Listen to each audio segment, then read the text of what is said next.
दोस्तों बात करने वाले सवलेक्ट एनर्जी स्टॉक के बारे में। देखा जाए तो भाई अपनी होल्डिंग को बनाए रखना। ये स्टॉक देखो, मैं मल्टीबैगर स्टॉक तो इसको बोलूंगा नहीं, लेकिन ये स्टॉक मल्टीबैगर से बिल्कुल भी कम नहीं है।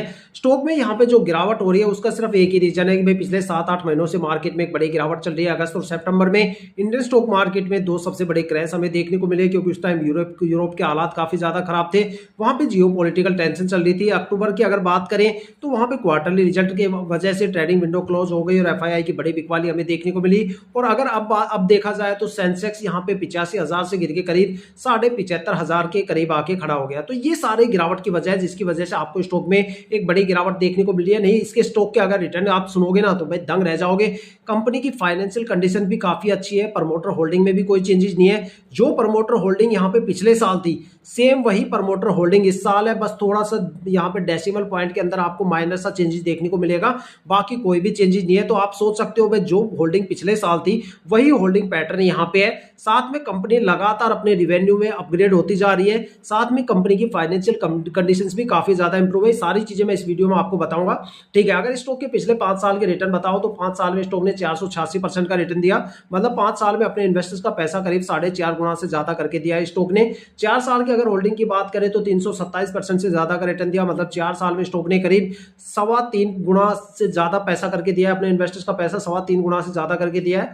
3 साल की अगर होल्डिंग की बात करें तो स्टॉक ने 197% का दिया, 197% का रिटर्न दिया है। मतलब 3 साल में भी स्टॉक ने करीब अपने इन्वेस्टर्स का पैसा लगभग यहाँ पे 2 गुना के आसपास कर दिया। और 2 साल में स्टॉक ने करीब 145% का रिटर्न दिया है। लगभग यहाँ पे 1.5 गुना के आसपास इन्वेस्टर्स का पैसा करके दिया है।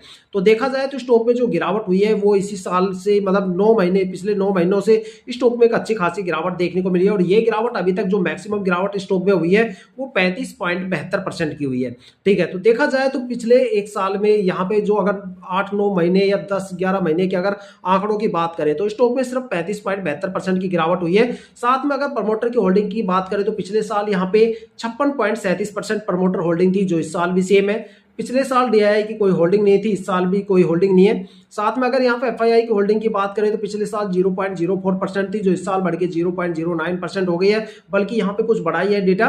साथ में अगर पब्लिक इन्वेस्टर्स की होल्डिंग की बात करें तो पिछले साल 34.34% थी, जो इस साल बढ़ के 34.48% हो गई। तो यहाँ पे प्रमोटर की जितनी भी होल्डिंग है उसमें थोड़ा सा इंक्रीमेंट ही हमें देखने को मिला है, बल्कि यहाँ पे कोई चेंजेस देखने को नहीं मिलता। साथ में अगर स्टॉक के रिवेन्यू की बात करें तो भाई यहाँ पे सितंबर 2023 में कंपनी का रिवेन्यू 61 करोड़ था, जो इस साल बढ़ के 210 करोड़ हो गया है। साथ में एक्सपेंसेस की बात करें तो यहाँ पे एक्सपेंसेस 169 करोड़ के आसपास है। कंपनी के अगर रिजर्व की बात करें, सरप्लस की बात करें तो 824 करोड़ के आसपास है, जो भी काफी, इसमें भी काफी ज्यादा इंप्रूवमेंट हमें देखने को मिल रहा है।